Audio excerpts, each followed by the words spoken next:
Alrighty. I have not been to the airport in quite some time.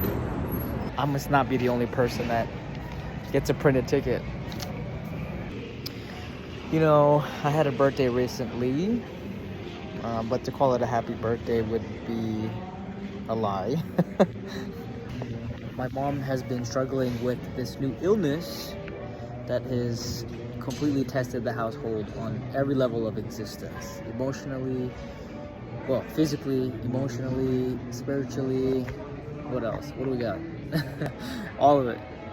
You know, this morning, I would normally wake up around 3 a.m. to get my gym routine going, and I hear this, like, faint sound coming from upstairs. I sleep downstairs, but I thought it might have been the washing machine, so I went to go check, and it was just my mom on her birthday today, just lying in her bed crying and crying and crying because she's just in so much pain and she doesn't understand why she's like this.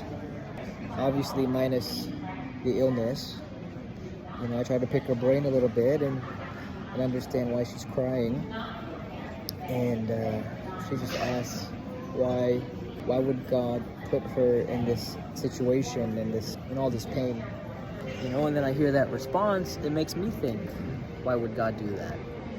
And the one thing I've realized as I get older and older is that I have to hold on to my thoughts and what I choose to believe, because I don't think God put you on this earth to be punished. You know, I told her that I think God created this world and all of its blessings in it, and that's what you have to focus on. I think one of the biggest blessings is people. If she does not have the knowledge to get better, you have to lean on others to help guide you. That is a blessing. That is a gift from God that we have to acknowledge and that we have to hold on to and see that as our light. And I told her if she needed strength, that she could borrow mine. There's not like a lot to give there, because I would be lying if I said that I wasn't crying behind closed doors. It's just been so rough on her lately. It's almost like within 6 months she aged about 100 years, and that every task she could do without even a thought is now difficult. And I don't know, she walks like she's 100 years old. You have to be in the same space to understand, but it is such a heartbreaking sight to see.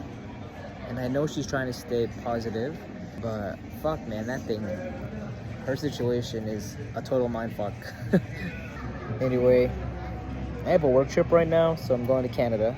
I'll be back in a couple of days, so we'll see how she is when she's by herself for for about 8 hours of the day. My brother has to go to work, and I called around the Las Vegas area to see if that we can find any specialist that deals with her type of illness, which is in the rheumatoid family, but nobody knows exactly. And ideally not requesting for her to take methotrexate, which is the medication that the specialist has suggested, because that just gave her all kinds of complications. So yeah, I don't know. I'm just hoping that there's a different type of medical approach or anything that can help kind of ease her pain and get her back to normal.